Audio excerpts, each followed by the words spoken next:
Whoever left this. I hope they're okay. She said it quietly, to no one in particular, standing at the nurse's station at the end of a 12-hour shift with a plain blue lunchbox in her hands that didn't belong to anyone on the floor. She had found it on the chair in room 7, the room that had been occupied by a patient named Stellan Voss until that morning, when he had been discharged suddenly, earlier than expected, before she'd had the chance to say goodbye. She set the lunchbox on the counter. Looked at it for a moment. It was ordinary, scuffed blue plastic, a small dent in the corner, the kind that had clearly been used every day for a long time. There was no name on it. She opened it to find some identification, something that would tell her where to send it. Inside was a sandwich, uneaten, an apple, a folded paper napkin, and beneath the napkin, a small envelope with one word on the front, written in careful, deliberate handwriting. Juniper. Her name. She stood very still. His name was Stellan Voss. He was 33 years old, and he had been admitted to Harmon General 8 days ago with a cardiac episode that had frightened his assistant badly enough to call an ambulance, though Stellan himself had described it, upon arrival, as an inconvenience. He had said this with the particular flatness of a man who had trained himself to treat his own body as a logistical issue rather than something worth attending to. Juniper Calloway was 26, and she had been his primary nurse for 7 of those 8 days. She had noticed him the way she noticed all her patients, with the specific, unhurried attention of someone who understood that people in hospital beds were always more than their charts. She had noticed that he never had visitors, that he answered his phone in clipped, precise sentences that suggested the person on the other end was an employee rather than someone who cared about him, that he slept badly and read through the nights and sometimes, when the floor was quiet and she came in for the 2 a.m. check, was simply lying there in the dark looking at the ceiling with the expression of someone conducting a very long internal conversation. She had not pried. She had simply been present, thorough with his care, unhurried in the room, willing to stay an extra minute when an extra minute was what the moment required. She had brought him tea once, when the cafeteria options had struck her as particularly uninspiring, from the good pot she kept at the nurse's station for the staff. He had looked at the cup as though she had handed him something he didn't know how to categorize. "You didn't have to do that," he'd said. "I know," she'd said. "The cafeteria tea is terrible though. You deserve better." He had looked at her for a moment with something unreadable in his expression. Then he had said, very quietly, "Thank you, Juniper." It was the first time he had used her name, and something in the way he said it, carefully, like he was making sure to get it right, had stayed with her. They had talked, in the way that patients and nurses talk during the slow hours. Not deeply at first, then more so. She had learned that he had built his company alone, that he had no family nearby, that he had not taken a day off in 14 months before the ambulance had made the decision for him. He had learned that she had put herself through nursing school after her mother's illness, that she believed the most important thing in any hospital room was the quality of attention, that she had a small apartment with a large spider plant named Theodore, who was, by all accounts, thriving. He had smiled at Theodore. It was a real smile, the kind that arrived before he could manage it, and it had changed his face completely. She opened the envelope with the careful hands of someone handling something that might be fragile. Inside was a single card, folded once. She opened it.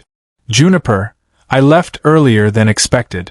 I wanted to say this properly but ran out of time, so this will have to do. I have been in 3 hospitals in the past 5 years. No one has ever brought me tea. No one has ever asked how I slept and meant it. No one has ever made me feel like a person rather than a problem to be managed. You did all of those things without making anything of it, which is the rarest kind of kindness. The kind that doesn't know it's being kind. I want you to know that the week I spent being genuinely cared for has done something to me that I am still figuring out. I think I had forgotten what it felt like. I don't intend to forget again. The sandwich is for you.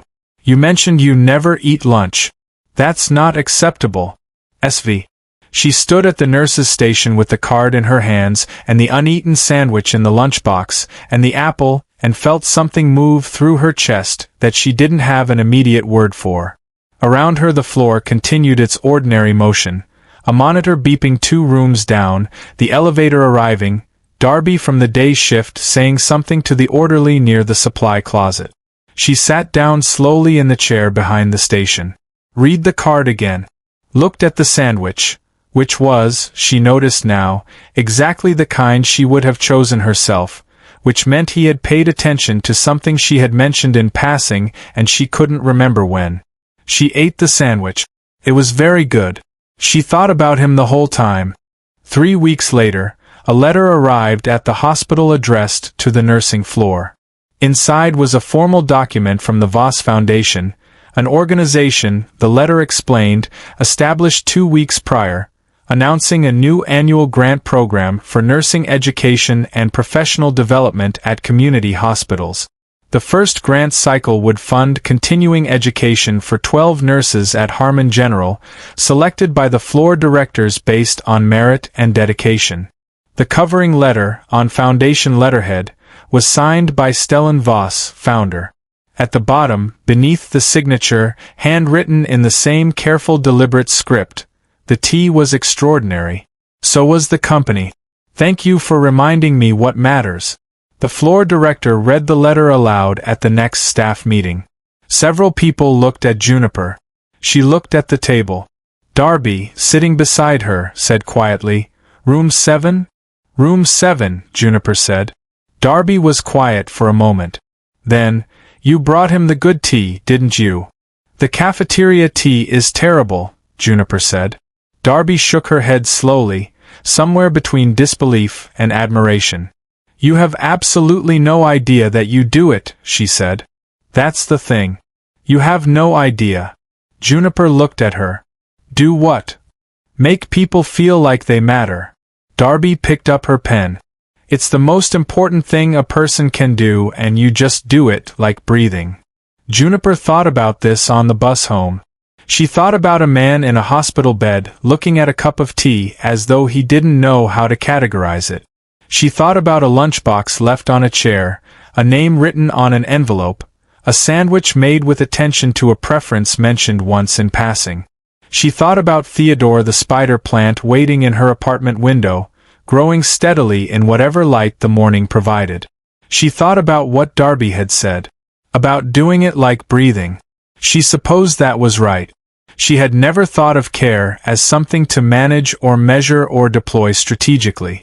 She had only ever thought of it as the most obvious response to a person who needed it. She did not know how to do it less than fully, the same way she did not know how to breathe shallowly by choice. That night she wrote Stellan Voss a letter. Not to the Foundation, to the return address on the envelope he had left. 3 paragraphs. The last one said, "The lunchbox is in the lost and found at the nurse's station. I assume you'll want it back. It looks like one that's been carried a long time, and those are worth keeping." He came to collect it on a Thursday morning, and he brought 2 cups of tea, good tea, from the place on Mercer Street in a carrier, and they sat in the family room at the end of the corridor for 40 minutes and talked, this time not as patient and nurse but simply as 2 people who had found each other worth continuing. The lunchbox sat on the table between them. Worn, dented, entirely itself. The kind of thing that had been carried through enough ordinary days to have earned its particular character. The moral lives in the simplest moment of this story. A nurse who brought a cup of tea to a man who had forgotten he deserved one. Kindness that costs very little and means everything is the most powerful kind there is. Juniper didn't give Stellan Voss a program or a strategy or a solution. She gave him tea and attention and the steady message that he was a person worth caring for. That was sufficient. It was more than sufficient. It was, as it turned out, the thing that changed everything.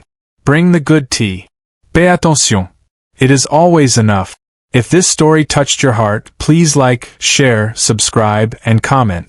Let's spread more stories of kindness and hope together.